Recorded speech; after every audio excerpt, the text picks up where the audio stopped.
Ela disse que vai pôr um ok ali. Começou. Tô vendo ali. Parece que começou, né? Começou.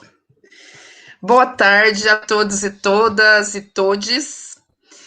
Eu sou Andréia Rocha, aqui do Departamento de Serviço Social da UEL, colaboradora do NEAB. Ainda E não, hoje. professora. Opa, foi sim. Foi? Volta a fita? Bom, gente, é isso Desculpa. aí. A gente. Agora foi? Foi sim, ela escreveu. Acho que tá rolando. Vou dar boa tarde de novo. Eu sou Andréia Pires Rocha, professora do Departamento de Serviço Social aqui da UEL e colaboradora do NEAB. E hoje a gente inicia aí um ciclo de debates organizados pelo NEAB e todos os professores colaboradores do NEAB, de acordo com as suas especificidades de pesquisa, puderam organizar uma mesa e convidar pessoas aí que têm discutido os temas. E esse tema do juvenicídio é um tema que eu tenho desenvolvido nas minhas pesquisas, especialmente agora na pesquisa do pós-doutorado. Então, esse tema, na verdade, é um tema, é uma categoria razoavelmente nova, no sentido do termo mesmo, como ele tem vindo. Quem cunhou esse termo do juvenicídio é o Valenzuela, é um mexicano, e ele faz a discussão do juvenicídio nos países da América Latina, mostrando como o neoliberalismo, o capitalismo e todas essas contradições estruturais isso faz com que os países dizimem seus jovens. Primeiro, pela violação de direitos e chegando no ponto, no ápice, que é a morte desses jovens, o que a gente chama aqui no Brasil do genocídio da juventude preta e pobre. E aí também tenho discutido, na minha discussão, eu trago a questão do racismo, então eu estou refletindo o juvenicídio brasileiro, então a guerra às drogas, o racismo, primeiro o racismo, a guerra às drogas e as prisões como elementos que constituem esse juvenicídio, e aí tenho tecido um pouco algumas reflexões, especialmente em relação aos jovens que eu chamo de trabalhadores do tráfico de drogas, porque eu trabalho com esse, entendendo as drogas, proibidas ou não, como mercadorias, que dependem de processo de produção, distribuição e circulação, então explora a mais-valia. Então eu olho para esses jovens como trabalhadores de um trabalho precário e proibido, ilegal. Então os jovens envolvidos com o tráfico de drogas, eles estão nos elos mais frágeis de um negócio imensamente lucrativo e são os que vão presos e são os que morrem. E aí, dentro dessa história aí do juvenicídio que eu tenho refletido, eu tenho olhado muito essa questão da morte dos jovens, que decorre da questão do tráfico de drogas, que é o proibicionismo que inaugura o tráfico de drogas. E aí são as forças de segurança em nome dessa guerra, que é uma guerra às pessoas, não às drogas. E essas pessoas são pretas, são pobres, e no interior do próprio tráfico de drogas, né? A forma que o tráfico organiza suas relações, né? E administra esse negócio tão lucrativo, usando também da violência como instrumento. Mas eu não estou aqui para falar da minha pesquisa, eu só quis fazer essa introduçãozinha por conta até do título da nossa mesa. E aí eu tenho aqui comigo dois pesquisadores, jovens pesquisadores, que defenderam os seus mestrados há algum tempo, trabalhos brilhantes que discutem a questão da morte dos jovens. E aí cada um deles vai falar um pouco, né, dessa pesquisa, do que tem feito agora também. É mais um momento de partilha, de troca, para a gente subsidiar reflexões aí que estão, né, é a praxis, né? Então, os jovens estão morrendo e a academia tem uma função importante nisso, que é estudar, e para além disso, a gente precisa socializar nossos estudos, né, para gerar processos concretos. Então, é um pouco nessa linha aí que a gente vai trabalhar, vai conversar essa tarde. Nós estamos experimentando essa questão da pandemia, né? Então, a gente não sabe direito, a gente está aprendendo a fazer.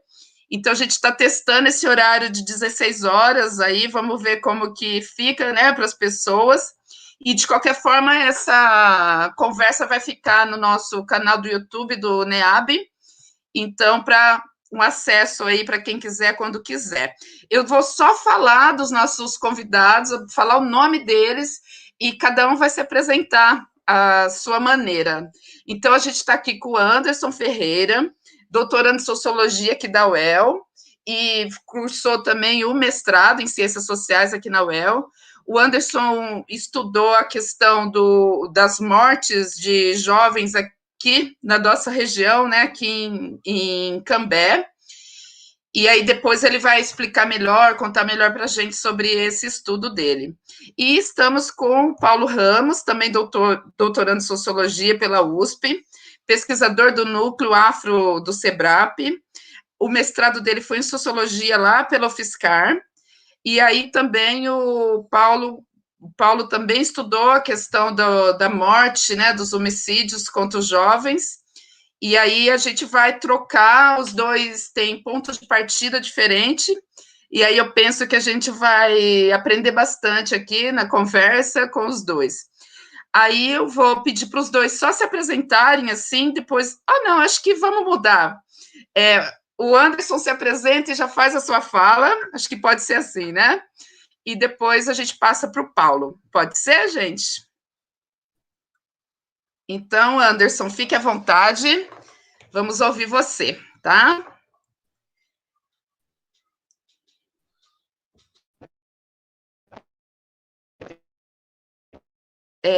Não veio o áudio. Será que está desligado? Tinha testado tudo, né? Fala alguma coisa. Não, não está vindo.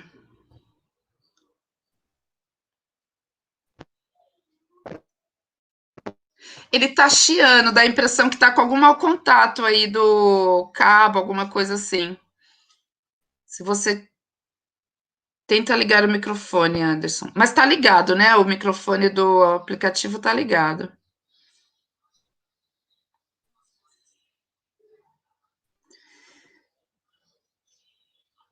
Ou tirar mesmo o microfone. Ah, agora desligou.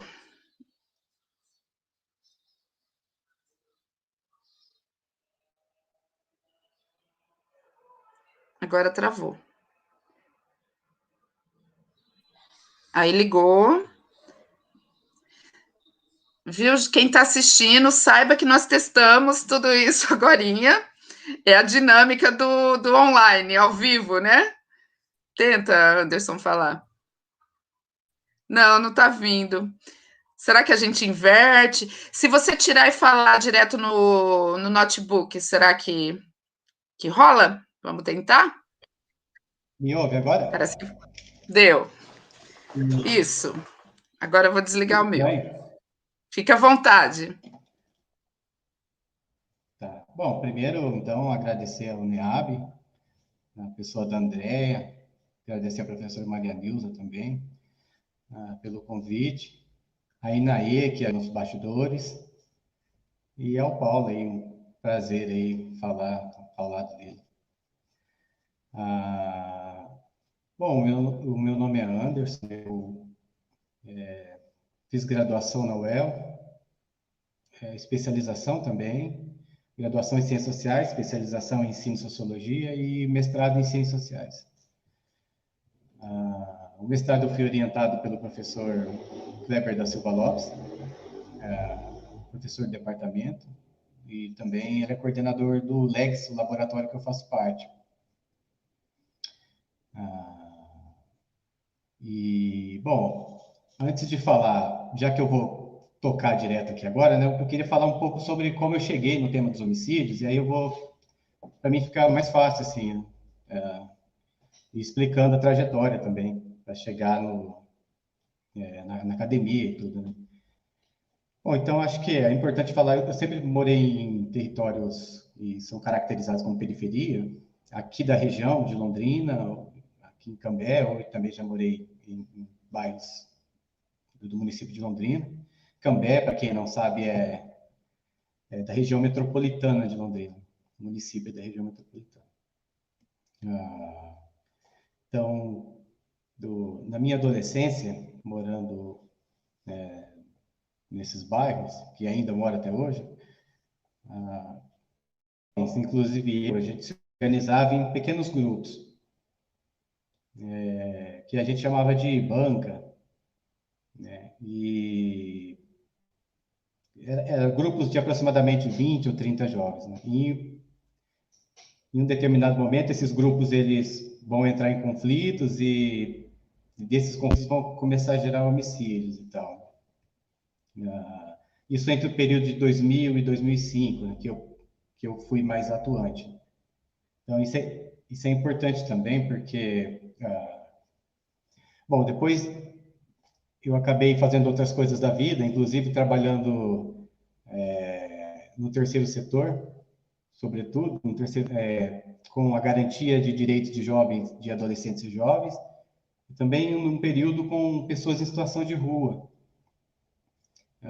Foi aí que surgiu o interesse nas ciências sociais.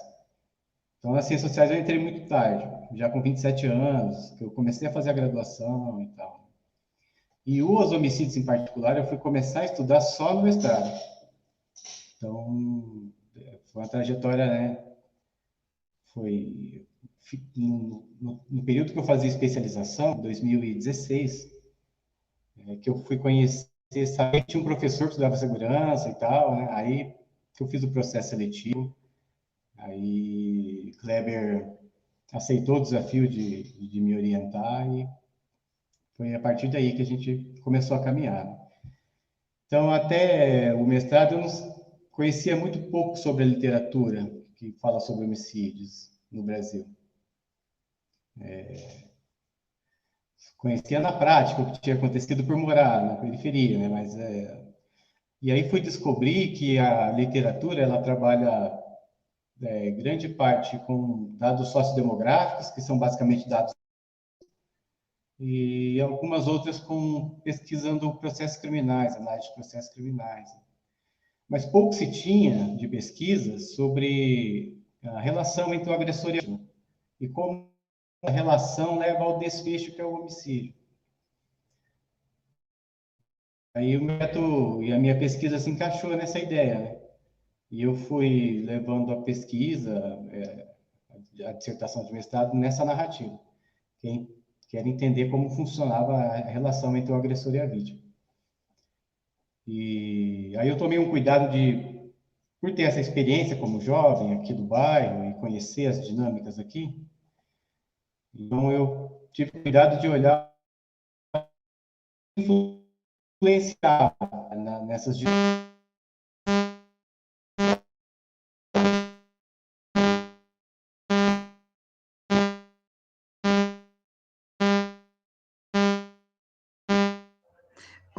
Anderson, volta um pouquinho. Volta um pouquinho aí, um minutinho. Deu uma cortada. Você disse que tomou cuidado, porque você morava lá e aí cortou um pouco.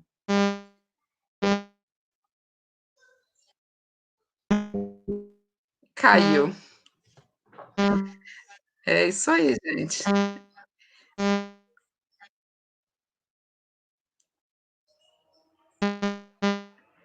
É isso aí. Aqui não é Faustão, não.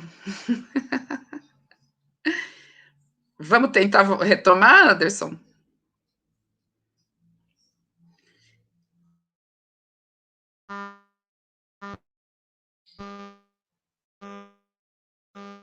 Vamos tentar retomar?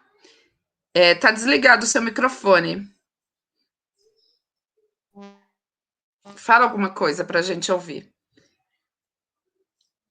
Tá desligado. Agora. Vamos tentar.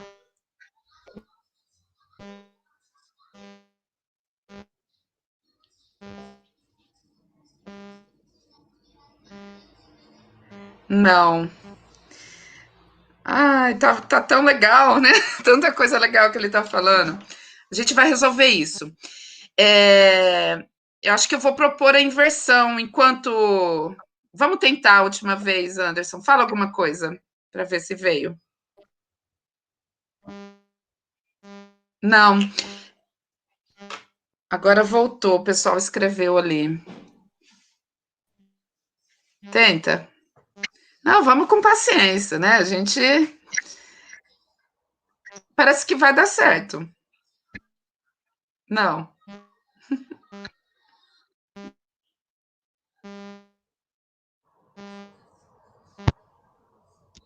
Coloquei o fone, deu. Deu certo, maravilha. Vocês, opa, deu certo, maravilha.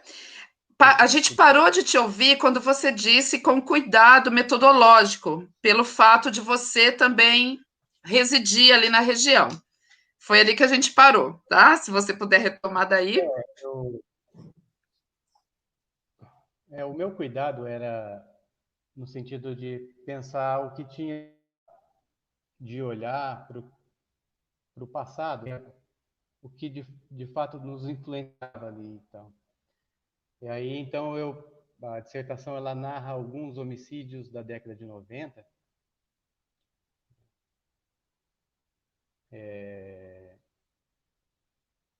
Mas é para contextualizar as influências que a gente teve. Ou seja, né, como a nossa socialização, a nossa sociabilidade foi violenta, então, até chegar no período dos anos 2000, onde aí essa dinâmica de grupos e tal, né, os homicídios vão tomando outras características. E Cambé tem os índices de homicídio de Cambé, não só de Cambé, Londrina e Biporã também, dos municípios aqui da região, a partir dos anos 2000, eles saltam significativamente. Então, qual que era a defesa da dissertação? É que os homicídios entre as gangues, eles influenciaram para que os homicídios eles aumentassem. Então, aí a dissertação foi muito narrativa, né? Porque eu pensei, como eu vou contar isso? Conversei com os atores que participaram e aí então as pessoas vão narrando os conflitos, quem quem mata quem por quê, assim dizer. E aí então foi nesse sentido. Ah, bom,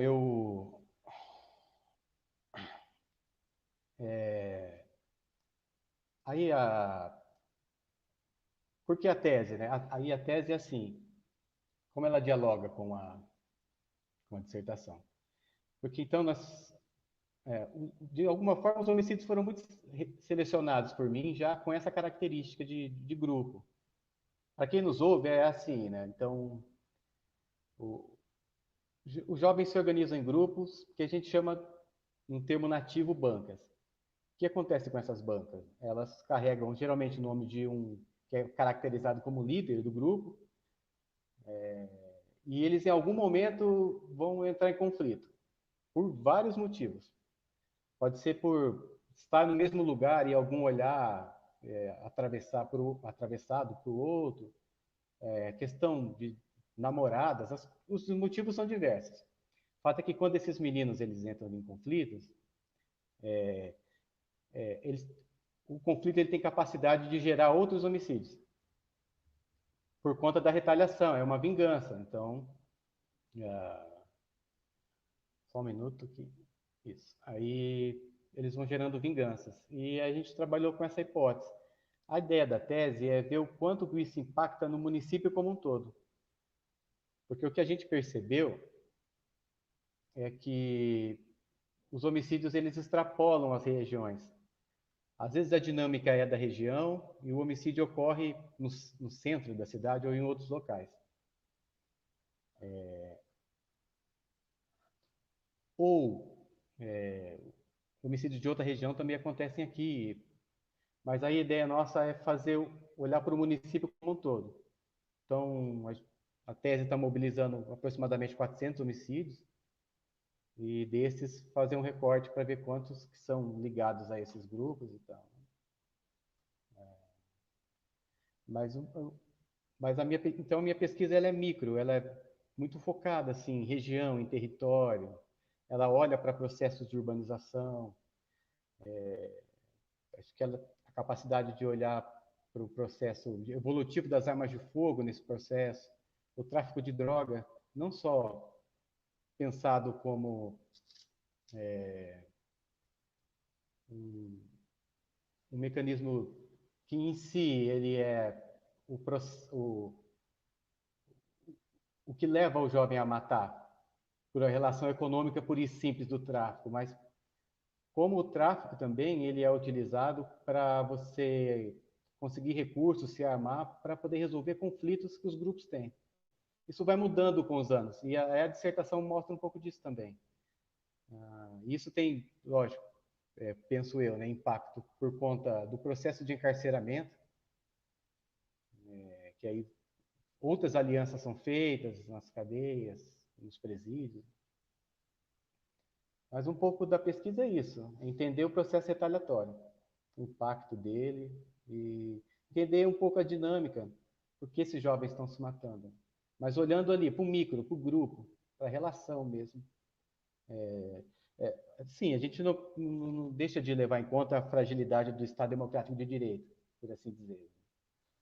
E nem dos aspectos raciais, quem é que está morrendo. Mas a pesquisa em si, ela está focada no micro. Então, acho que é um pouco disso, Andréa. E uma outra questão que eu queria destacar, aqui na minha fala, é que também tem que ter um cuidado, assim, que eu estou tentando ter na tese, que é não romantizar o homicídio, que é um ato extremamente violento, impacta a vida de muitas pessoas. E os meninos que fazem parte... O homicídio é uma questão... Quando você trata essa questão de jovem ligado aos grupos, às gangues, bancas, você tem que pensar processo de urbanização. Mas o homicídio também ele tem que ser pensado como questão racial, questão de gênero, uma hipermasculinidade que mata desde briga em bar até companheiro, né? E um fenômeno que é quase que exclusivamente masculino também. É sempre o homem, né? A mulher, eventualmente, um homicídio é cometido por mulher. Ela sempre é a vítima também, né? Então, é um pouco isso, assim, que a gente está estudando. Que legal. Que legal não, né? Muita coisa pesada. Mas sabe que você estava falando, como a gente tem um tempinho para te ouvir ainda, eu queria perguntar para você no teu mestrado, qual o impacto então na cidade, assim? Como que você avaliou isso, o impacto dos homicídios em Cambé?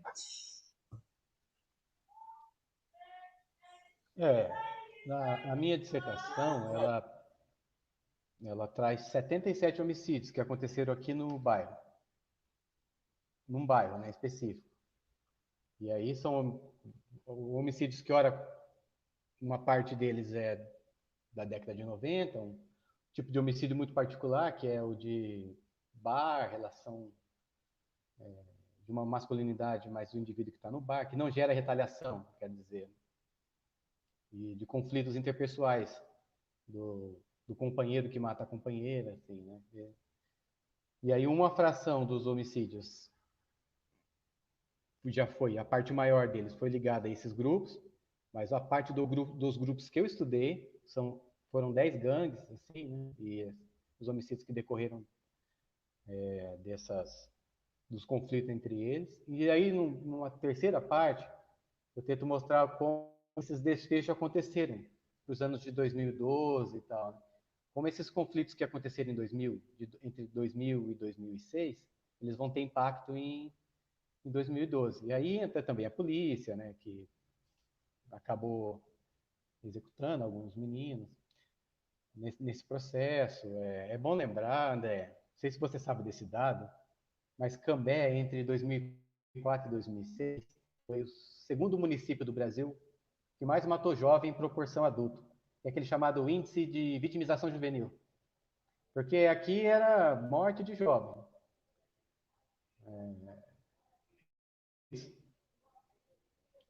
E jovem, o jovem, né? Aquele jovem de 15 a 24. Né? Foi esse. Mas, assim, né? A gente, quantas pessoas leem a dissertação, né? Difícil precisar, né? Eu sei que os dados da dissertação, eu escrevi ele para um projeto, inclusive uma ONG que eu trabalhei acabou ganhando o projeto Criança Esperança, porque tinha muita riqueza de dados, né, sobre violência. Acho que para mostrar assim, né, que o bairro precisava de uma atenção e que o recurso era bem-vindo aqui para ser trabalhado através da ONG. Mas assim, é difícil, né, precisar para que as autoridades aqui competentes públicas, não sei se leram, não.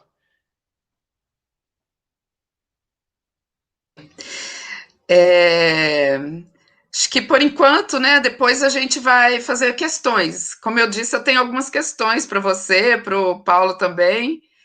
Mas acho que no geral é isso, né? Você quer falar mais alguma coisa?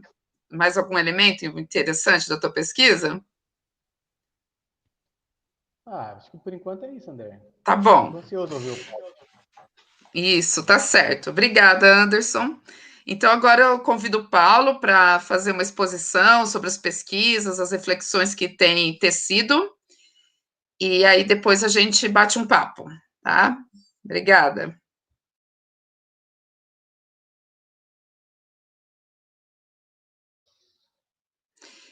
Tá desligado o microfone. Ligou. Agora tá ligado. Joia. Tá ótimo. Vocês me ouvem direito? Perfeito. Obrigado. Em primeiro lugar, agradecer o convite. Dar boa tarde aí para a professora Andréia, para o Anderson. Agradeço o convite do NEAB da UEL, que é uma universidade que eu passei um ano da minha formação em 2000 e depois saí, fui para a UFSCar, me transferi para ficar mais perto aqui do interior de São Paulo, que é a minha origem. Estava sentindo saudade do cheiro de cana queimada e limão estragado, que é o cheiro que geralmente esses interiores aqui emanam. E, enfim, mas eu estava... mas lembro, tenho muitas boas lembranças da UEL. E agradecer também a indicação da professora Daniela Vieira, né, que fez a ponte com a gente. E, bem, muito interessante o tema de hoje, né? Fiquei muito interessado em ler a dissertação do Anderson, dei uma folheada desde que surgiu o convite, depois já tinha ouvido falar um pouco de juvenicídio e também peguei algumas páginas dos trabalhos da professora Andréia. E, bem, pensando em de que maneira que o racismo estrutura a violência contra jovens no Brasil. De alguma maneira, essa pergunta é a pergunta que tem movido todo o meu trabalho acadêmico, toda a minha trajetória, os meus trabalhos de maneira geral, desde que eu voltei para a academia. Eu me formei em 2004, na UFSCar, aí tive uma passagem por governos municipais e governo federal. Depois, quando eu voltei para a academia, eu voltei para entender, né? Naquele momento eu estava tentando entender, estava tentando reconstruir a história do movimento de juventude negra que estava acontecendo no Brasil. Mas, quando eu fui ver as conclusões às quais eu estava chegando, eu percebi que, além de descrever o surgimento de um novo ator político que se auto-intitulava Juventude Negra, jovens negros, que buscavam políticas públicas, buscavam conquistas por direitos, eu percebi que também emergia uma nova agenda política. Ou seja, ao descrever um ator político, eu acabei descobrindo a emergência de uma nova agenda política, que emergia com a bandeira da ideia de genocídio da juventude negra, que eu sempre gosto de colocar entre aspas, porque eu acho que qualifica da pauta, da substância, e ainda mais problematiza e pressiona por entendimentos mais profundos acerca do que vinha a ser essa ideia de genocídio da juventude negra. E naquele momento, em 2007, quando eu acompanhei de perto, eu fiz parte do movimento de jovens negros que emergia naquele momento, estava muito presente a ideia de que havia muito jovem morrendo. Né? Havia muito jovem morrendo no começo dos anos 2000, e, de alguma forma, o movimento que estava mais mobilizado, o movimento negro que estava mais mobilizado e empoderado naquele momento, não estava preocupado com isso de uma forma prioritária. Havia uma prioridade do movimento organizado naquele momento que não era a violência contra jovens negros. E uma geração de militantes de jovens negros que se formou ouvindo histórias sobre grandes organizações do movimento negro, sobre grandes feitos do movimento negro, sobretudo uma marcha Zumbi 300 anos, que ocorreu em 95, esses jovens sempre tiveram muita vontade de participar de um grande ato do movimento negro. E quando tiveram a oportunidade de participar de um grande ato do movimento negro, se sentiram frustrados por ver um movimento negro dividido. No ano de 2005, mais precisamente, quando a Marcha Zumbi dos Palmares ia fazer 10 anos, aquele movimento unificado de 95, aquela unidade negra de 95, estava dividida, estava rachada. Tanto que não foi possível fazer uma mesma marcha da consciência negra. Foi preciso fazer duas marchas da consciência negra. Uma no dia 16 de novembro e outra no dia 22 de novembro de 2005. Uma parte do movimento negro era chamada pela outra de reacionária, direitista, e a outra parte do movimento negro, que chamava essa de direitosa e reacionária, era chamada, por aqueles que eles chamavam de direitosos, de governistas. Estava no meio da crise do mensalão, os militantes que estavam no governo federal eram questionados, né, eram chamados de mensaleiro, enfim. Os jovens, uma nova geração de militantes do movimento negro, vendo aquilo lá, percebeu, olha, eu não quero fazer parte disso. Eu quero um movimento unificado, eu quero um movimento único, que tenha unidade, que tenha entendimento. E resolveram criar um movimento de jovens negros, de juventude negra, preocupada, sobretudo com a pauta da violência. E daí emergiu a ideia de criar uma campanha nacional contra o genocídio da juventude negra. E nos anos posteriores a 2005, em 2006, criou-se uma mobilização nacional para organizar um encontro. Em 2007, organizaram o Encontro Nacional de Jovens Negros. Em 2008, foi possível criar uma campanha nacional, um Fórum Nacional de Jovens Negros. Em 2008 também, a Juventude Negra venceu a primeira Conferência Nacional de Juventude, no momento em que as conferências nacionais existiam, né? Havia políticas públicas. E depois disso, a ideia de genocídio percorreu o governo federal e se tornou uma política pública, se tornou Juventude Viva. E nesse momento, em 2010, 2011, eu era consultor da Unesco para o tema da juventude negra. E eu vi as movimentações dos governos, da CEPIR, da Secretaria Nacional de Juventude, para dar conta desse tema. Qual que era o grande desafio que a gente via ali? A bibliografia sobre raça e violência, bibliografia que unia a raça e violência, era muito estreita. Sobretudo, em particular, no caso, a bibliografia em português, produzida no Brasil. Eu também, quando tomei contato com esse assunto naquele momento, eu entendi que era um grande problema. E isso chegou a um tal ponto que, num evento em que o Ministério da Justiça foi apresentar o índice de vulnerabilidade juvenil à violência, produzido pelo MJ, né, Ministério da Justiça, e produzido em parceria com o Fórum Brasileiro de Segurança Pública, o dado raça-cor não era considerado na produção do índice.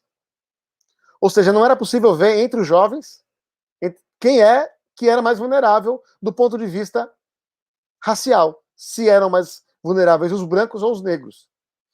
Esse dado foi apresentado para um coletivo de jovens negros do Conselho Nacional de Juventude em meio a um verdadeiro frenesi, ao ponto de que o representante do governo federal naquele momento teve que pedir desculpas, teve que contar sua história de vida, teve que falar, olha, eu já estive aí desse lado, eu sou branco, mas eu já fui militante, como vocês, então por favor, tenha um pouco mais de empatia comigo, eu não sou inimigo de vocês. Né? Quem conhece um pouco a dinâmica de movimento social, imagina como pode ter sido o constrangimento dessa ocasião. Ou seja, era um momento em que, por mais que esse problema fosse um problema real, vivido pelas periferias do Brasil, ele não era uma preocupação orgânica de governos, ao ponto de se produzir dados e desconsiderar o quesito raça-cor na produção de um índice sobre violência. E eu tenho tentado trabalhar sobre isso, sobre a relação entre raça e violência no Brasil. E eu decidi, por uma série de motivos teóricos e metodológicos, que eu deveria fazer isso na produção do movimento negro sobre o tema da violência. E mais especificamente no tema da violência policial. Analisando os casos de violência policial contra pessoas negras que morreram injustamente e que se tornaram casos emblemáticos. Eu tive o cuidado, eu não sei quanto tempo eu tenho ainda, mas eu devo estar com o quê? Com uns 15 minutos? Vai tranquilo, tá? Tá. Tá muito bom, fica tranquilo. Bem, e aí eu procurei observar como que isso se deu dentro do movimento negro. Sabendo que, se a gente considerar o movimento negro contemporâneo, entre aspas, aqui,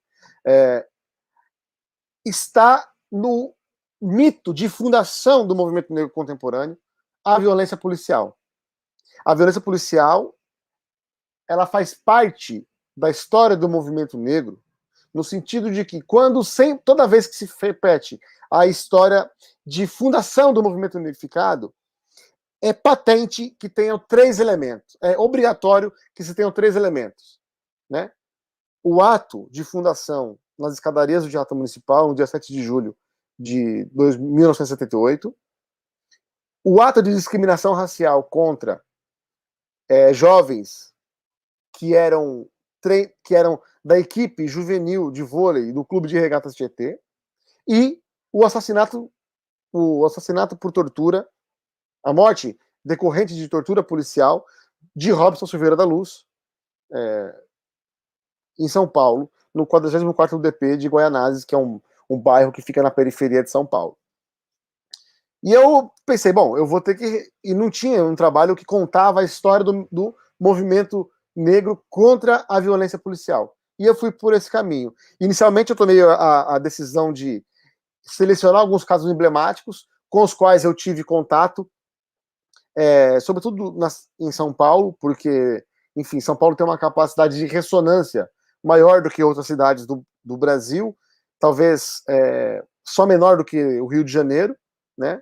Mas São Paulo produziu muitos casos emblemáticos de violência racial contra a população negra. E aí eu me cerquei eu procurei fazer entrevistas, né, com os militantes que tomaram conta de liderar esses protestos. Só que aí, procurei...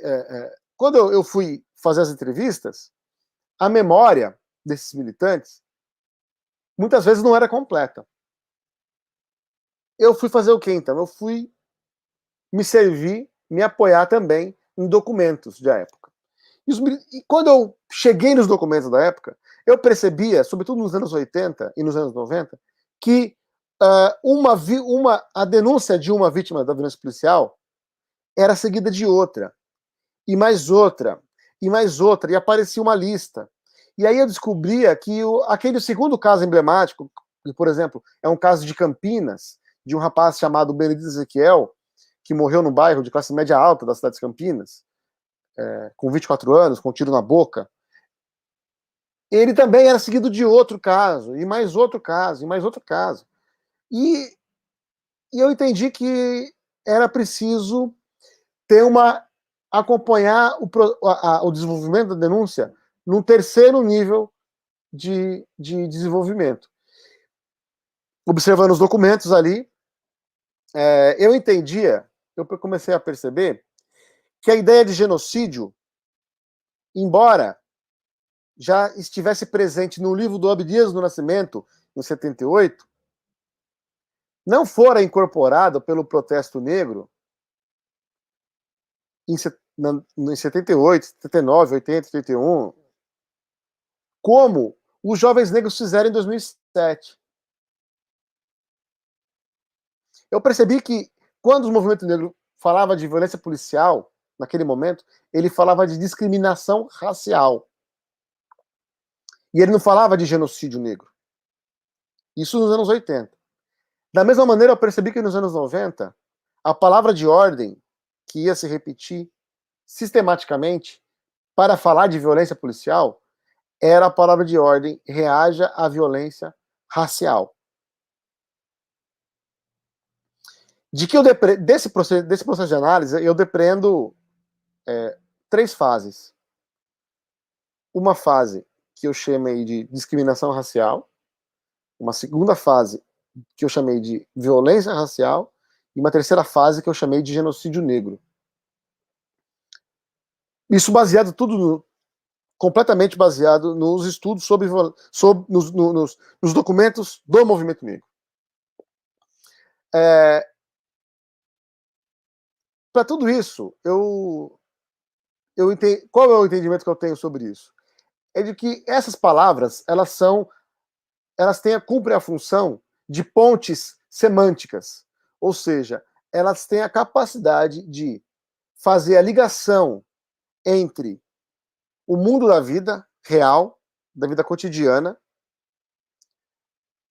nesse mundo da vida cotidiana, onde são diversos conflitos éticos são experienciados, só que esses conflitos éticos só vão se tornar problemas políticos, problemas públicos, no momento em que os agentes políticos conseguem elaborar pontes semânticas capazes de reunir o conjunto dessas experiências individuais, torná-las coletivas e traduzíveis para o mundo da esfera política.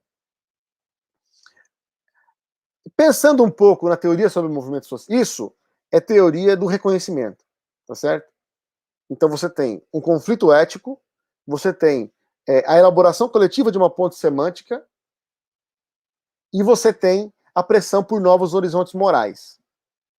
Se a gente for pensar de que maneira isso se enquadra dentro das teorias dos movimentos sociais, sobretudo na escola europeia da teoria dos movimentos sociais, a gente vai entender que a violência policial, durante muito tempo ela vai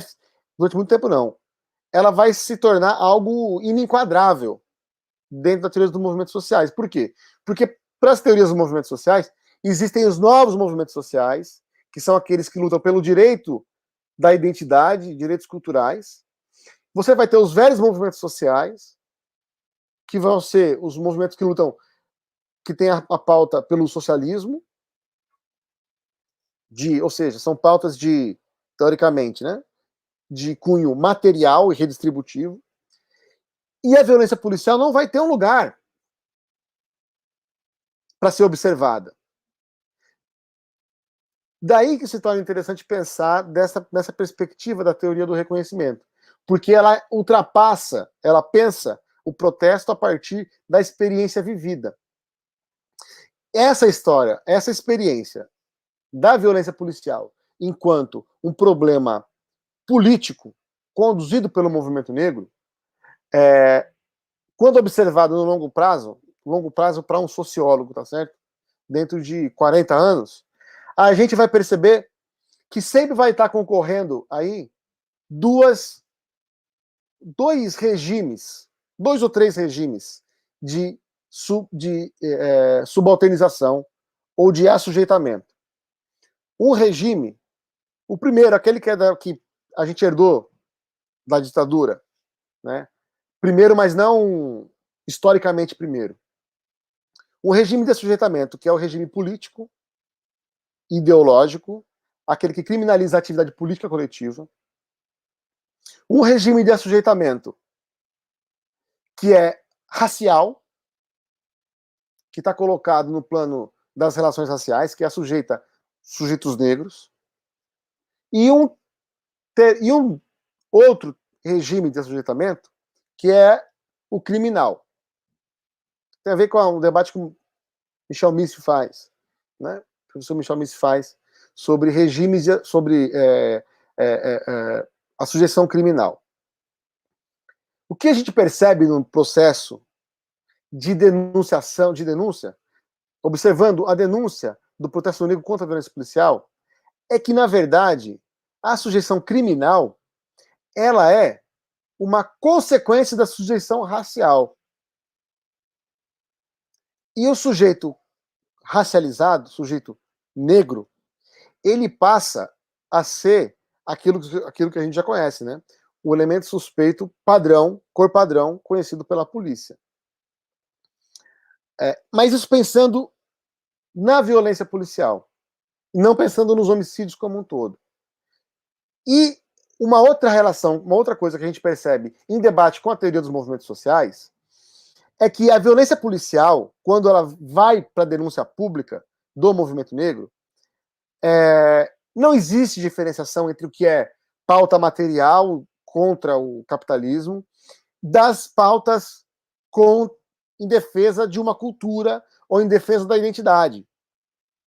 Na verdade, a denúncia, a busca por essas pontes semânticas que eu chamei de violência, que eu estou colocando aqui como violência racial, genocídio negro e discriminação racial, cada uma a seu tempo histórico, na verdade, elas passam por um processo de estruturação e elaboração conjunta. Ou seja, a ideia de violência racial, assim como a ideia de discriminação racial, como a ideia de genocídio negro, ela vai ser algo que vai costurar os diversos problemas vivenciados pela população negra.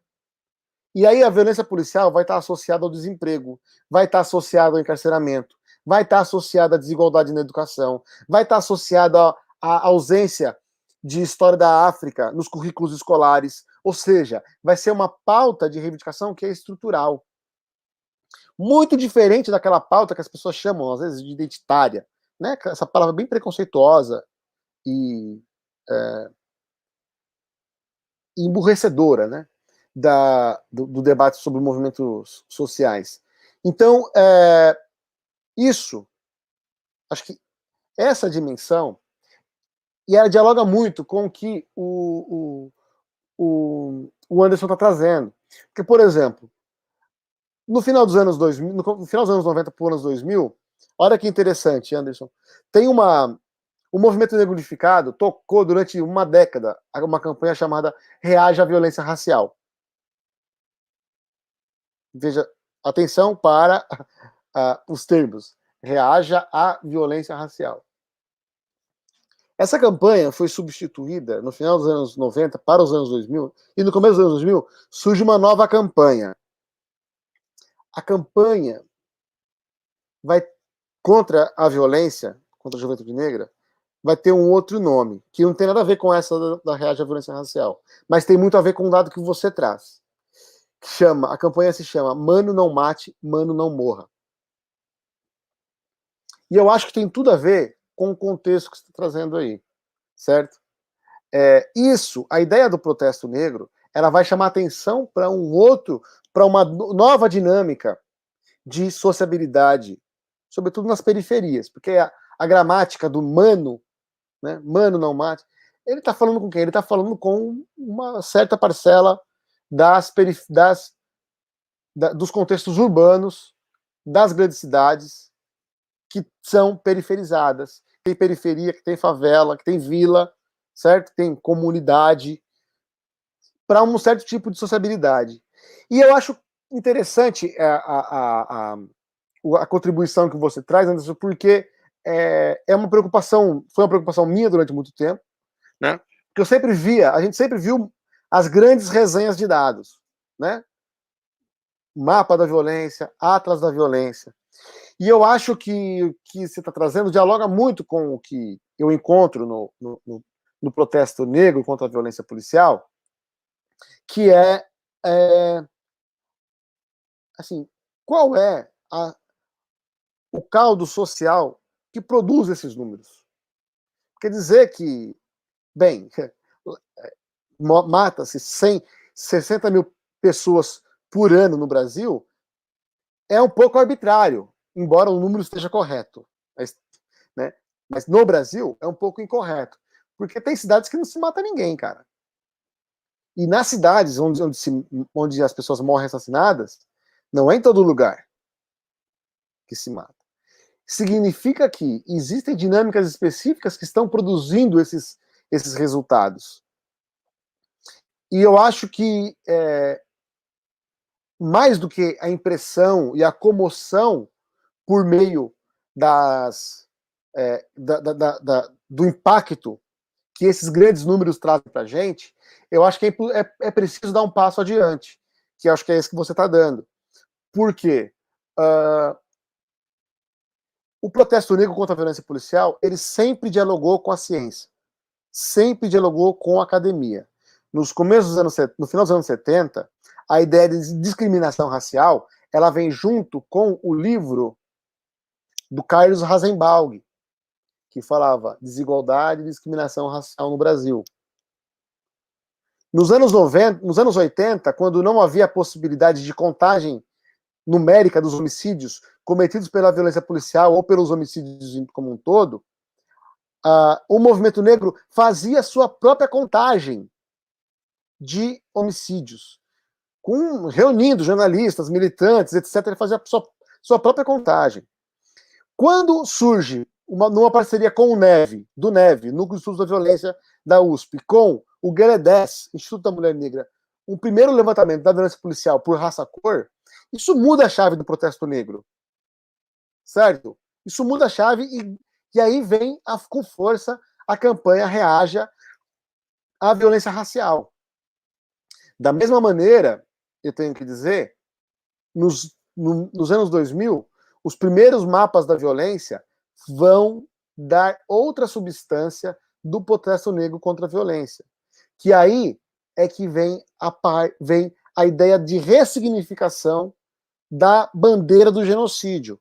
Porque as grandes resenhas de números sobre homicídios, como o mapa da violência, vai dar a informação necessária para se falar em genocídio da juventude negra no Brasil.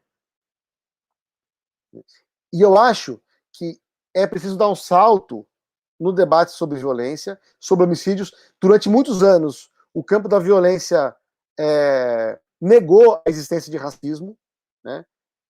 Se você pegar os grandes manuais sobre violência, direitos humanos, segurança pública, crime, você não vai ver ninguém falando sobre... Não tem, eu peguei um handbook recente aí, do ano passado, 500 páginas, 30 autores, 12 capítulos, nada sobre raça. Só que quando o George Floyd morreu, não se falou de outra coisa. Né? E eu acho que violência e racismo sempre andou junto na prática, mas a teoria no Brasil ainda não deu conta dela. E eu acho que é preciso dar esse passo, né? Compreender essas dinâmicas, para a gente dar caminhar um passo adiante.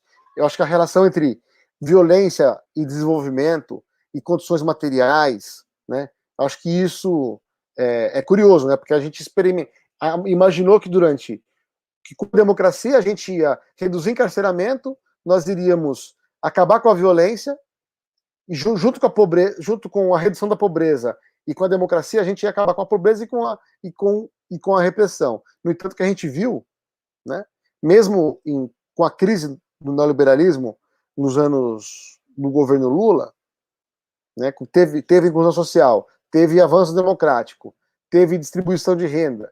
O que se viu foi o aumento da violência e o aumento do encarceramento. Então, eu acho que o nosso desafio é muito grande e eu acho que você tem sim uma... o seu trabalho aí precisa muito ser lido por muita gente. Legal. Acho que eu fiquei aqui pensando mesmo, né, nessa dinâmica entre as duas pesquisas, porque e ali para o local, hein, Anderson? Você falou, né? Repetiu isso várias vezes, né? Que você foi para o local. Eu até vi na tua dissertação que você fala dos amigos que você perdeu, né? Então, ir para o local é muito importante, né? Quem que são esses jovens? Então, outro elemento que o Anderson colocou antes, né, quando a gente conversou, era que não discutia, né, essa questão, mas que ela aparece. E aí acho que o Paulo traz esses elementos aí de um fundo bem amplo, né, de reflexão, situando de fato o problema, né, o problema dos homicídios em perspectivas aí que a gente precisa olhar para enfrentar esse problema. E aí, quando o Anderson vai ali para Cambé, né, e estuda os homicídios, independente, né, a pesquisa não é sobre questão racial, a questão racial, imagino que ela aparece, né? Essa é uma questão que eu gostaria que você colocasse daqui a pouquinho, já tem questões ali aparecendo.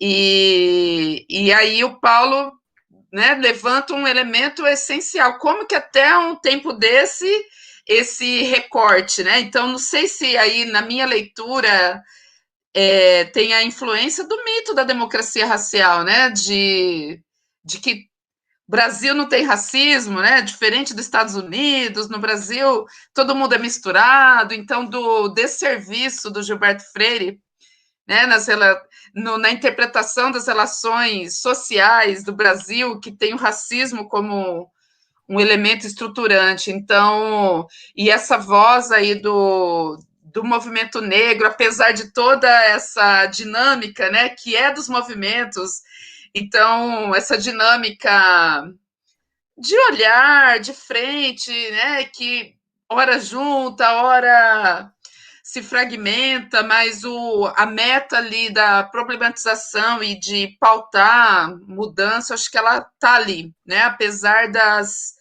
diferenças. E aí, nesse ponto aqui, estou acompanhando aqui as questões. Uma questão que a professora Nilza, coordenadora do NEAB, né, a pessoa que está aí na frente do nosso núcleo aí, administrando esse núcleo há muito tempo, referência na discussão das relações raciais no Brasil. Ela está ali, né, participando bastante do chat, né, Nilza? Sempre prestigiando e presente, né, nas atividades do NEAB e dos debates sobre a questão racial no Brasil. A Nilza colocou uma questão que tem a ver com a polícia. Ela colocou assim: como mudar o currículo da formação dos agentes de segurança para inserir a questão racial? Ela fez esse questionamento, acho que é um questionamento bem importante aí para a gente pensar. Uma outra participante, chamada Azinha, ela colocou assim, para a gente pensar: como há o genocídio negro se a população brasileira tem a maioria de negros? São cerca de 120 milhões, um aumento substancial nas últimas décadas. Tive a impressão que ela está questionando, né, a existência do genocídio, acho que a gente tem bastante questões para refletir em cima dessa pergunta, é importante fazê-la. Aí eu acho que vocês dois podem fazer um pouco. Ah, tá. E eu tenho uma pergunta para o Anderson em relação a essa questão das disputas entre gangues, né? Como que você também observou na sua pesquisa que essas disputas, elas também se situam, sofrem determinantes de raça, classe e gênero, né? Você falou da masculinidade, então a A Bell Hooks discute muito isso, né? Acho que a gente tem discutido muito isso, essa questão da masculinidade, então, do não levar desaforo para casa, e como para o homem negro isso reverbera de formas mais intensas ainda, né? Então, se mesmo ali, nessas relações, então são todos do mesmo grupo social, né? Eles são todos da mesma periferia, estão submetidos, via de regra, às mesmas opressões, mas como que você observa aí esses determinantes aí dessas questões que estruturam as relações sociais, né? Que é o patriarcado, o racismo e o capitalismo. E aí o Anderson, acho que o Paulo, essa questão aí da polícia, né? Acho que tem bastante a ver com as suas reflexões. Se é possível uma polícia diferente, né? Eu colocaria. Se é possível, né? Eu provocaria um pouco dessa forma. Aí vocês podem falar agora, vamos começar pelo Anderson. Enquanto isso, o pessoal vai escrevendo ali, eu coloco mais questões para vocês. Pode ser?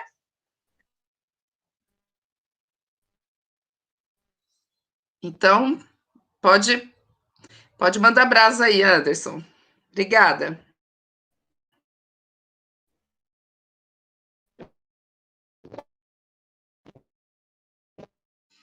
O áudio não está vindo. Olha só, né? Parece que é uma coisa, viu? Agora vem. Ouve? Sim. Então, André, eu reflito muito sobre você ter no Brasil 40 anos que a violência ela vem aumentando, não só a violência homicida, mas a crime contra patrimônio.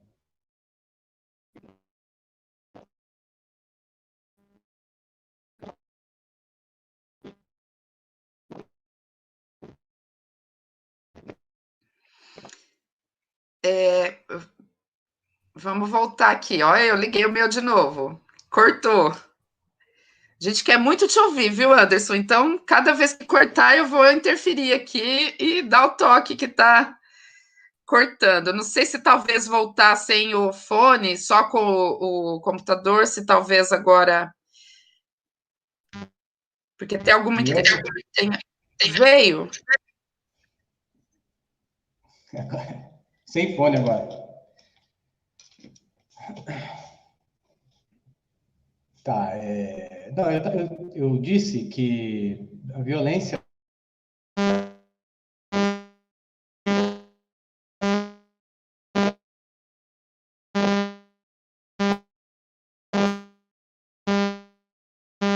Não, não deu.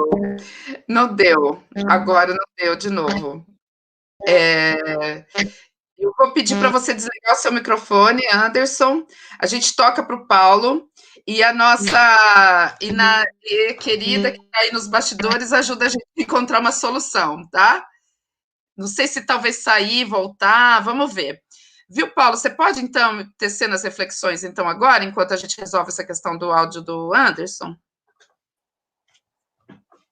Sim, claro.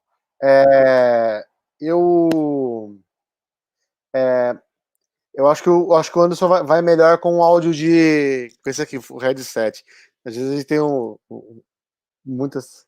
Acho que esse aqui é o melhor para falar em todas essas lives que eu participo, assim. Mas vamos lá. A próxima, assim, quando ele voltar, a gente vai dialogando. Mas, assim, primeiro, agradecer a pergunta da professora Maria Nilza, né? Para mim é uma honra estar em diálogo, assim, ainda aqui em direto com ela. Enfim, sobre a polícia. Bem, as experiências de mudança nos currículos da polícia, elas são tentativas bastante antigas. Eu mapeei em entrevistas, em documentos, tentativas lá de 1984, 85, 83, não só de mudar o currículo dos policiais, mas também tentativas de inserir indivíduos negros na elite da polícia militar. Isso deu certo? Não, deu muito errado, né? A ideia de que a mudança curricular vai praticar alguma alguma alteração na forma como a polícia atua, na verdade, eu acho que é uma hiperresponsabilização da ideia de educação. Porque, veja, a polícia brasileira é caracterizada por dois aspectos. Por fazer uso de uma ampla, fazer o uso amplo da discricionariedade policial. O que é discricionariedade policial?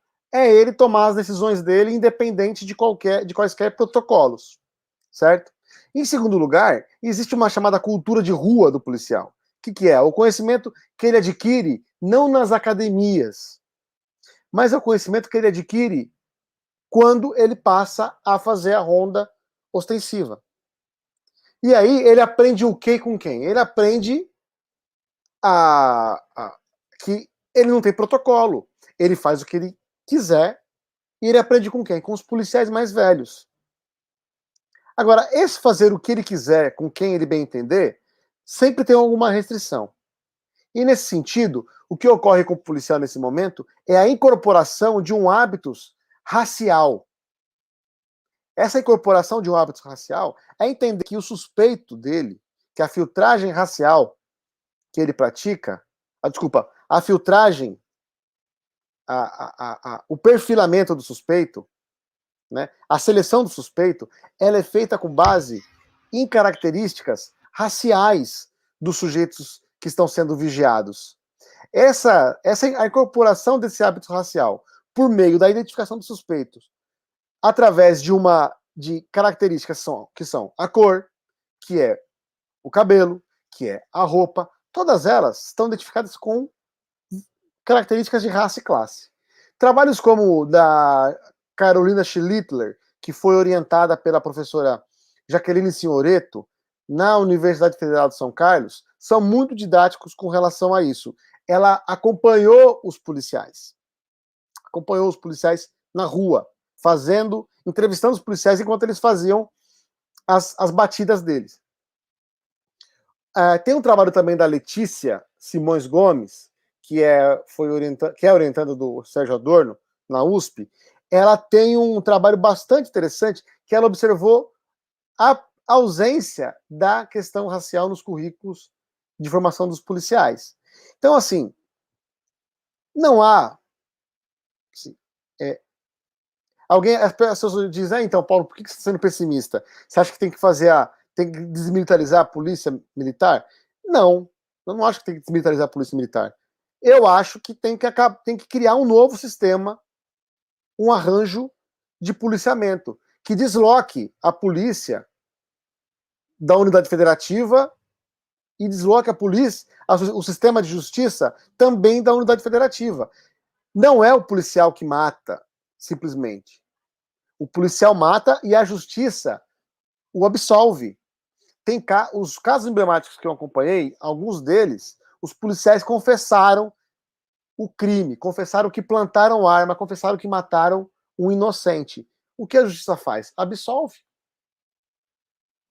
Então, com certeza, o policial ele está ali operando, mas a justiça, o sistema de justiça, tem tanto ou mais culpa que o próprio policial na produção desses números.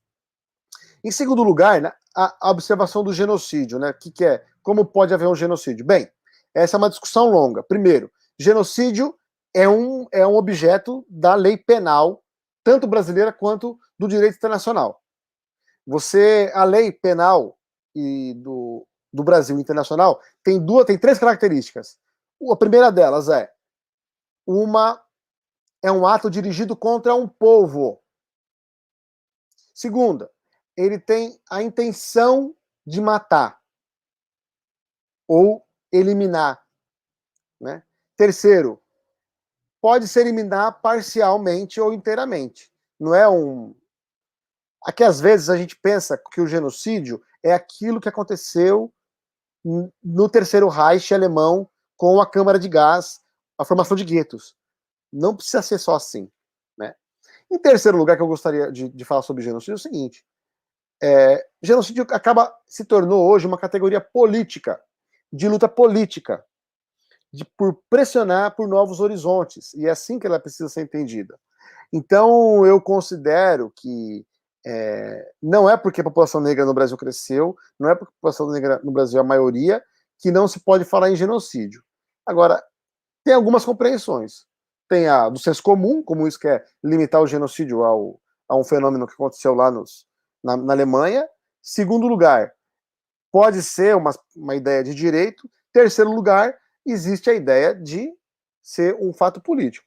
E uma nova perspectiva também é uma compreensão, é uma interpretação a respeito da experiência negra no Brasil, que aí está no Abdias do Nascimento, lá no livro dele, que eu acho que é interessante. Eu escrevi um artiguinho sobre isso, viu, professora Andréa, que se chama Usos e Sentidos do Genocídio Brasileira, que está no Nexo, publiquei na semana passada. E eu falei eu percorri, né, usos e sentidos do genocídio brasileiro.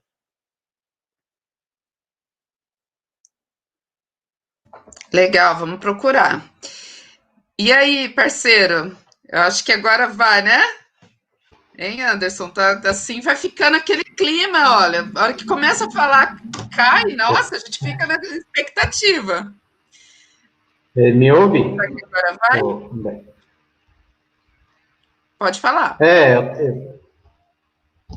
Estava no celular, agora passei para o computador. Ver se melhora. Então, vamos pensar questões raciais na questão das dinâmicas de jovens. Acho que o mais importante, André, no primeiro ponto que a gente tem que pensar é que por que quem morre pode morrer nesse sentido? Então, por que acostumar com o corpo do menino negro, jovem, no chão e se tornar tão normal isso? Normal. Naturalizar essa cena. Eu acho que a gente tem que partir dessa questão. Porque há 40 anos que a violência vem aumentando em várias regiões do Brasil, aí, né, tem que se pensar que o homicídio declina, aumenta e tal. Tem suas particularidades, mas a violência ela aumenta e não se tem uma proposta. Então, é legislativo, é o executivo e o judiciário. Como pensa? Então, é o racismo estrutural em si. Né? Quando ele está nas estruturas, a gente naturaliza esse processo. Do menino morto na periferia do brasileiro. Mas, nas dinâmicas relacionais, nas próprias dinâmicas, ela tem o seu modo de ser conduzida pelos atores que dela participam. Então, tem uma questão, André, eu nunca falei isso em lugar nenhum, mas é uma observação de campo que eu tenho percebido, que é esse jovem, que a gente caracteriza ele ligado ao tráfico, o menino da periferia, esse menino enfrenta, eu vejo que ele tem pelo menos 3 grandes enfrentamentos. O primeiro é a comunidade. Eu acho que existe esses meninos não são bem vistos pela comunidade. Então, por várias questões, sim, né? Por perturbação da ordem pública, por trazer uma certa insegurança, por aliciar o filho, entende? Então, a comunidade cobra-se alguma resposta e aí ganha-se uma justificativa da ação policial. E aí é uma segunda questão, que esses meninos vão enfrentar, que é a polícia. Além da terceira, que é os próprios rivais locais. Quando se tem um acordo, né, essa dinâmica é mais complexa. A periferia é complexa e é dinâmica. Então, são várias questões para a gente analisar. Analisar a periferia, você tem que analisar algo que eu venho observando, que é a ascensão das igrejas neopentecostais. A gente não pode debater essas questões, porque se você pensar onde está o negro e a negra da periferia, estão dentro das igrejas, certo? Estão, aliás, né, numa religião que embranqueceu o seu próprio Deus no processo histórico. Acho que a gente tem que pensar nessas questões. Mas na dinâmica própria dos grupos, ela tem o seu movimento, a sua dinâmica. Para olhar racismo, a gente tem que olhar mais para as bases estruturais da nossa sociedade. Né? Aí, o que o Paulo, né, acabou de dizer sobre, por exemplo, o olhar da polícia, e é o policial que é um morador também da periferia, pobre, muitas vezes também negro, né, que reproduz esse estereótipo racial.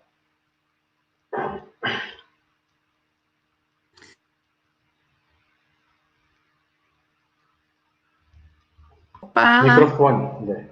desculpa. Tem mais questões para vocês. Viu, Paulo, você falando, eu lembrando aí, né, do livro do Abdias, do Genocídio do Negro Brasileiro, que ele coloca que esse genocídio se estrutura em duas grandes frentes, né, o embranquecimento da raça e o embranquecimento cultural. Então, primeiro ele discute como que o negro morre, é coisificado, né, no contexto da escravidão, e depois, pós-abolição, como que se busca estratégias para esse genocídio, esse primeiro formato de genocídio que foi o embranquecimento. Porque o genocídio é dizimar uma raça, né? E quando o negro ainda era escravizado, era aceito, né, nas relações ali, tinha uma funcionalidade nessa sociedade racista. E quando não se pode mais isso, então não tem por que deixá-los aqui. Então, o genocídio do negro brasileiro, ele vem, né, de longa data. E hoje ele se materializa nessas mortes do jovem de periferia, do pobre, né? Então, acho que eu fiquei pensando um pouco nisso enquanto você falava. Deixa eu pegar aqui mais 2, 3 questões. Aqui tem uma questão que ela é do Nicolas. Primeiro ele parabeniza, elogia, né, as falas, e ele faz uma questão que aí eu penso que é mais para o Paulo do que para o Anderson, mas o Anderson fica à vontade, porque como o Anderson não trabalha diretamente com a questão de raça, né? Mas aqui a questão eu gostaria de saber qual é a noção de raça que eles operacionalizam em suas pesquisas. Se seria uma categoria emergente da modernidade ou anterior a ela. E como essa categoria conceito é operacionalizada no cotidiano da polícia. Parabéns mais uma vez. E aí tem uma questão específica para o Anderson, que é: Anderson, sou do Anelisa 3 e vivenciei esse pavor da população dali, também nessa dinâmica de disputas. Nesse interim, tive 3 amigos mortos pela polícia. Você aborda essa violência na sua dissertação? Essa questão é da Jéssica, estudante de serviço social aqui da UEL. Deixa eu dar uma olhadinha, ver se tem mais alguma, que a gente faz bloco para a gente também... Isso, por enquanto. Vamos lá, quem que vai? Paulo, então, agora, na rodada. Sobre o conceito de raça, tá? Não, com certeza, o conceito de raça, ela, do ponto de vista, não de raça, mas de racialização, não, o processo de racialização, de produção de diferenças e hierarquização dentro da humanidade, na produção da humanidade, com certeza elas tá dentro dos marcos do que a gente considera a modernidade. Quando isso vai para o cotidiano da polícia, existe uma transmutação das nomenclaturas. Então, o policial não vai falar: olha, eu estou indo lá para acossar um negroide. Não é? Não, eles vão falar: eu vou lá para pegar um bandidinho, um vagabundo. A investigação mais profunda do significado dessa categoria vai nos levar ao entendimento de um processo de racialização.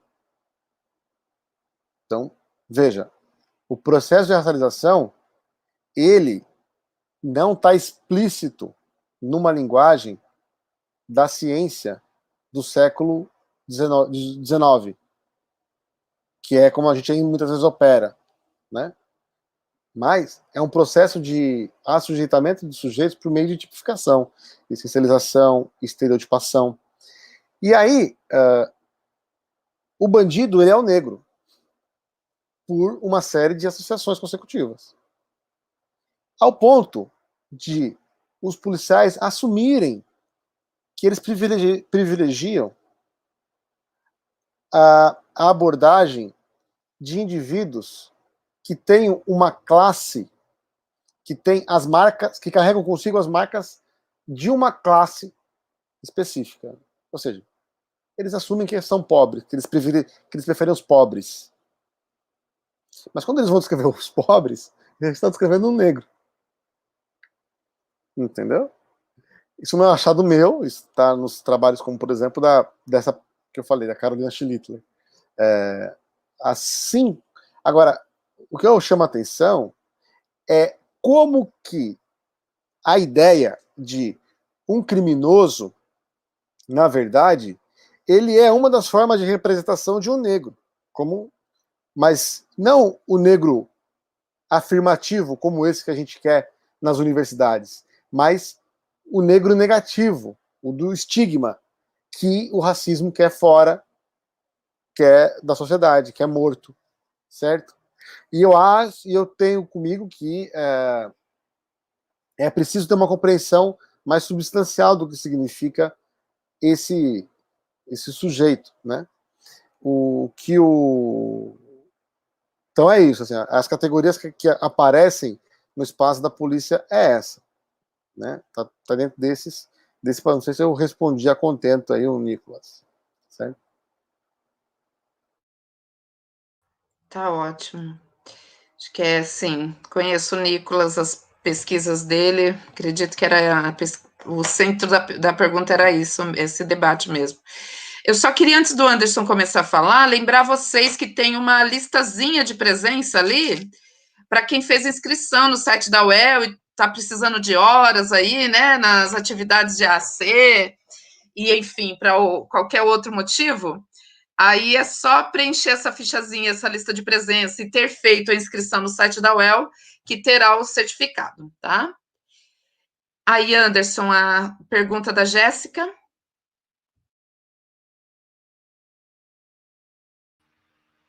Bom, primeiro, meus sentimentos para a Jéssica. Perdeu 3 amigos nessa guerra.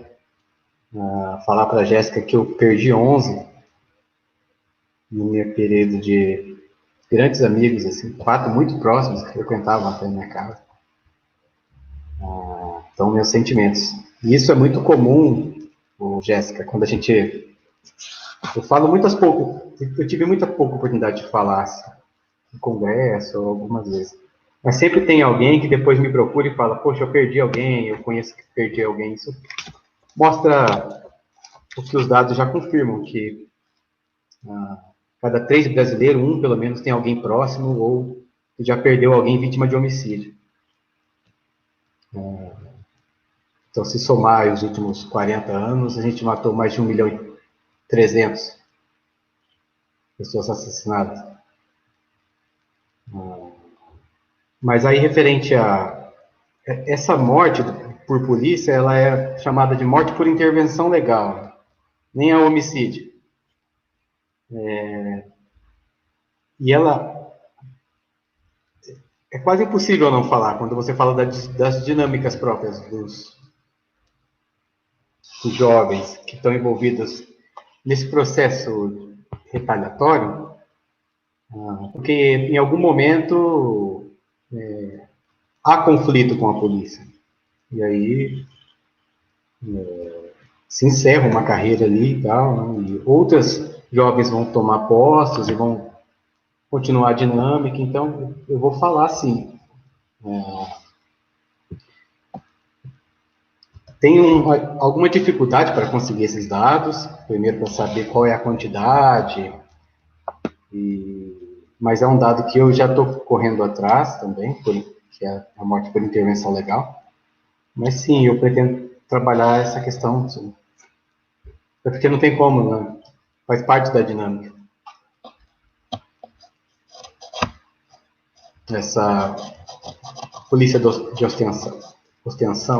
ostensividade da polícia. E aí volta naquilo que eu falei, André, só mais um ponto, que é questão da lei justificativa da população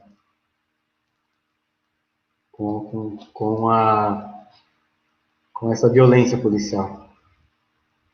Não sei se o Paulo, quando ele olha para a periferia de São Paulo, ele vê isso, mas é uma das questões que eu venho percebendo. É até uma pergunta que eu faço para o Paulo. Porque a população, ela não quer, pelo que eu percebo aqui, né? Que os meninos, eles têm a sua dinâmica. Enfim, eu vejo que a população, ela tem algumas restrições contra os meninos. E aí vai se justificando, né, esse encarceramento, porque aí em Cambete, o caso do delegado, que era coração de mãe. Quanto mais, sempre cabe mais um, né? E aí a cadeia de Cambete tem 10 vezes a lotação de encarcerados que se permite.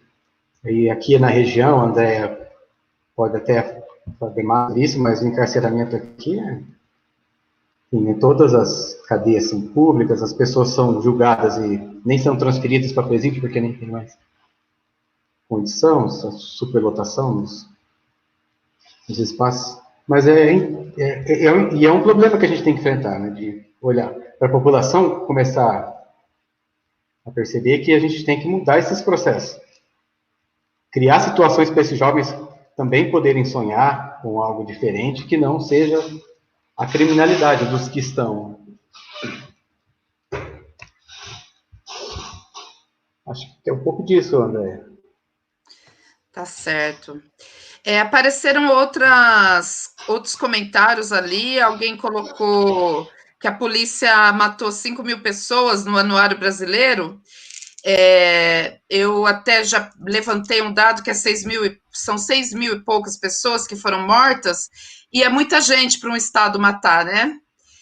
E então, assim, se quase 60.000 pessoas morrem por ano de vítimas de homicídio, 6.000 de um Estado que deveria proteger é muito, e as outras tantas mil também decorrem da mesma estrutura, né? Desse mesmo Estado, desse mesmo movimento neoliberal de cunho penal.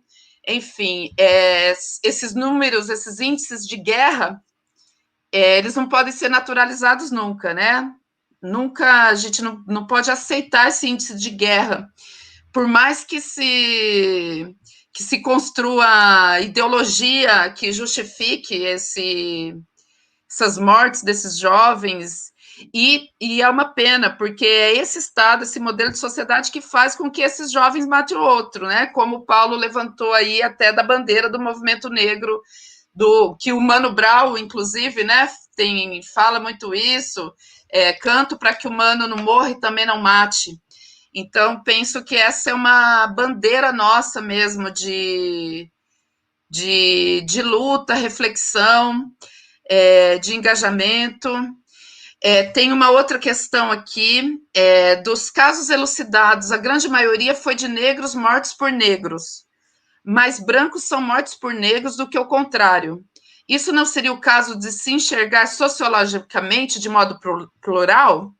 Então, tem essa questão, acho que o Paulo... E depois também a gente vai conduzindo aí para as nossas reflexões finais, né? Se não surgir mais nenhuma pergunta ali, tá? Mas... André, quer que repete?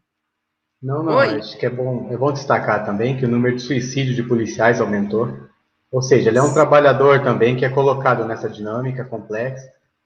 E como também aumentou o número de mortes de policiais. Sim. São trabalhadores também que estão expostos a uma dinâmica que a gente tem que levar tudo em consideração. Claro.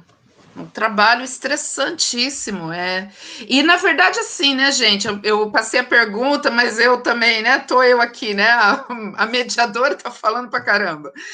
Mas, quando o policial mata, é o Estado que tá matando, né? Então, o policial é o braço do Estado. Então, acho que isso é uma coisa, assim, que eu sempre tenho para refletir, né? É o Estado que tá matando usando esses sujeitos aí que têm uma função dentro desse Estado. Mas a questão que aqui repete ou deu para... Paulo pegou, né? Pode. Então, podem pensar aí sobre essa questão. Né? Eu que respondo? Tá, não, assim, não tem os casos elucidados, né? Não tem casos elucidados. Tem 8% de contagem nacional. Homicídio não vira inquérito. Quando tem BO, não vira inquérito. Quando vira inquérito, não vira acusação. Quando vira acusação, não vira processo. Quando vira processo, não é julgado. Quando é julgado, em geral, assim, isso é muitos anos. Então, o índice de resolução dos homicídios no Brasil é baixíssimo. Certamente esses casos que são elucidados, geralmente são aqueles casos em que as vítimas têm uma capacidade maior, assim, as pessoas ligadas às vítimas, familiares, têm uma capacidade maior de pressionar o sistema de justiça em seu favor. Trocando em miúdos, são aqueles que conseguem um advogado. Quem consegue um advogado para cuidar de homicídio no Brasil? Quem tem dinheiro? Quem tem dinheiro são brancos. Logo, acho que esse índice aí de casos elucidados tem um recorte de classe e também de raça, que é interessante. Eu gostaria muito, e eu acho que isso tem que ser uma questão sociológica, não só dos casos elucidados, mas dos que não foram elucidados. Também é uma questão, precisa ser sociológica. Qual o problema? Que é o problema que eu enfrento, que o Anderson enfrenta e que outros pesquisadores enfrentam. Não dá para saber. Primeiro, porque são muitos. Segundo, porque o Estado não produziu dados sobre isso. É difícil encontrar informação sobre resolução de homicídios. O trabalho do Anderson é algo que ajuda em uma parcela, pelo menos no município de Cambé. Que bom. Agora, quando o Anderson falou dessa questão, você pode repetir para mim, Anderson, por favor? Só para eu pegar o fio da meada aqui. Não, a minha percepção de campo hoje é de que a população ela tem uma grande resistência com esses meninos da periferia, esses meninos ligados ao tráfico. Então, Paulo, o que me parece hoje é que a ação policial contra esses meninos ela é justificada pela própria população da periferia. Não sei se... Não, eu acho que existe, sim. Concordo, eu acho que você colocou na sua fala aí 3 etapas, né? Que é a família, a polícia e os outros meninos, né? As outras gangues. E eu acho que isso é super interessante, porque eu sempre percebi, pensando um pouco no texto do Marcel Mauss, né? Dos efeitos físicos no indivíduo sobre... da ideia... como é que é? O efeito físico sobre o indivíduo da ideia de morte produzido pela coletividade, que é um texto clássico do Marcel Mauss, em que ele fala que alguns indivíduos numa determinada sociedade,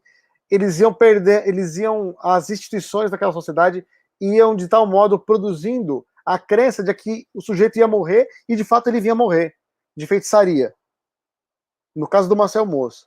Eu acho que o que existe no Brasil é um processo de morte social, em que os jovens eles vão perdendo os seus vínculos sociais, ou seja, os seus vínculos com as instituições sociais. Ele perde o vínculo com a família, perde o vínculo com a igreja, perde o vínculo com a escola, perde o vínculo com a comunidade. E depois vai ganhando outros vínculos negativos, né? Com o crime, ou, enfim, tem esse caso, com certeza. O que eu acho que eu acho que é preciso ser feito? É preciso que haja um envolvimento, que as instituições cerquem essa juventude.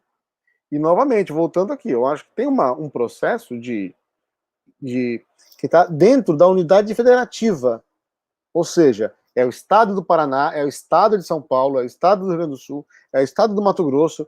Por quê? Porque é no Estado que está a Escola de Ensino Médio, que está a Fundação Casa aqui em São Paulo, a FUNABEM, né, o sistema socioeducativo, está tudo no nível da da unidade federativa. Prisão está no nível da unidade federativa. E qual é a principal política de educação que não dá certo no Brasil? É a política de ensino médio. Em muitos municípios, a educação municipal, ela vem sendo equacionada ao longo das décadas. Cidades de nível médio, sobretudo. Agora, eu vejo que esse caráter, né, de ausência de reconhecimento sistemático, né, a ausência de reconhecimento, está muito ligado ao que está, do meu entendimento, no que está nos textos do Franz Fanon, né, do Pele Negra, Máscaras Brancas, e mesmo dos Condenados da Terra. E é essa característica de ausência de regulação de conflitos, que, dialogando com a pergunta da Azinha, quer dizer, o que o Achille Mbembe resgata, né? São os conflitos que ocorrem nas margens do processo civilizatório, que é onde são os contextos coloniais, onde a ideia Foucaultiana de biopolítica não faz muito sentido. Por que não faz sentido? Porque mesmo fazer morrer, deixar viver, ou deixar viver, fazer morrer, isso é produto de uma regulamentação.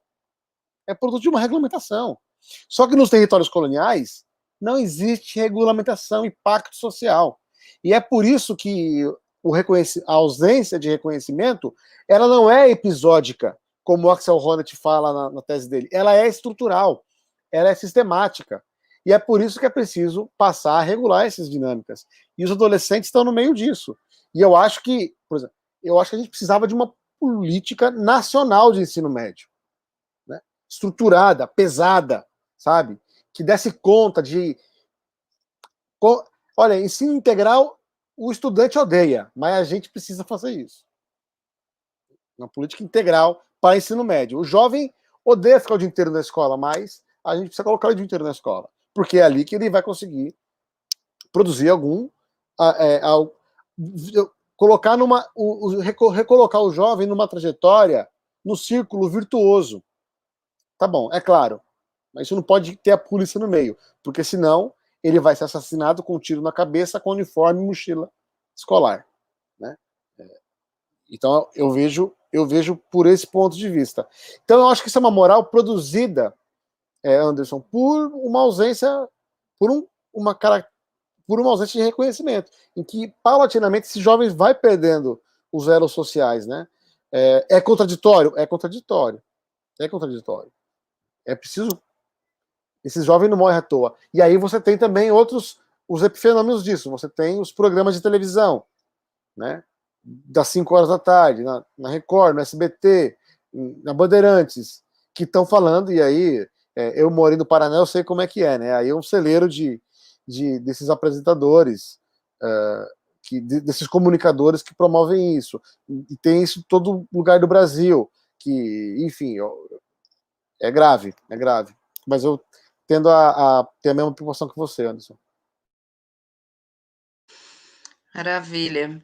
Acho que eu sempre penso, digo assim, quando eu estou conversando, né, que a partir das 18 horas da tarde se desenha, né, os alvos nesses programas, né, de TV. Eu acho que o Anderson fez essa questão para o Paulo, ela é muito pertinente, porque quando a gente vai olhar para a realidade atual, né, então, assim, também vem vários elementos aí, o próprio Anderson falou de religião, né, então o conservadorismo, ele está na classe trabalhadora, né, e o trabalhador é o que mais sofre da violência urbana, né? É quem vai estar no bairro lá, ele não pode andar e a polícia vem para bater a carteira, bater, pedir o RG. Então, assim, a violência ela atinge muito a todos na periferia, né? E aí é claro que de uma forma ou outra existem aqueles que vão ser transformados no ícone da violência, né, naquele contexto. E aí, aí vem essa naturalização dessas mortes, né? É fulano, ele sempre fez isso, sempre fez aquilo, e Enfim, acho que tudo isso são elementos importantes para a gente refletir. E eu lembrei, Paulo, do Fanon, que eu achei sensacional, ele fala dos jovens, né? Ele fala que os partidos já, né, dos processos de independência, não olharam para o jovem como deveriam olhar.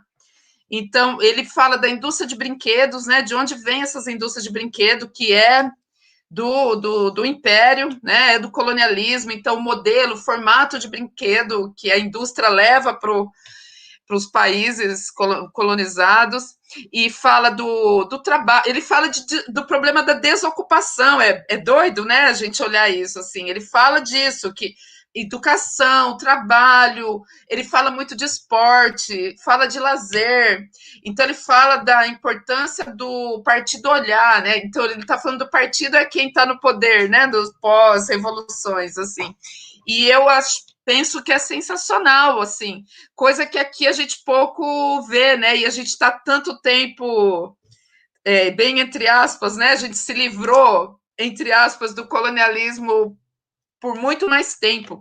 Falando nisso, eu quero agradecer a Paula, que é de Moçambique, que entrou aqui na nossa pesquisadora, tá, faz parte do nosso projeto de pesquisa. Eu vi que a Paula entrou aí, fiquei bem feliz, Paula. Paula Manchava. Ela é de Moçambique, aí, lutadora pelos direitos humanos e feminista. Eu acho que é isso. Esta falta, inclusive, na formação de juristas, a culpa se coloca nos sujeitos ou identitária, não uma questão estrutural necessária de enfrentamento. Acho que é bem por aí mesmo, Lara. É bem isso que a gente está conversando.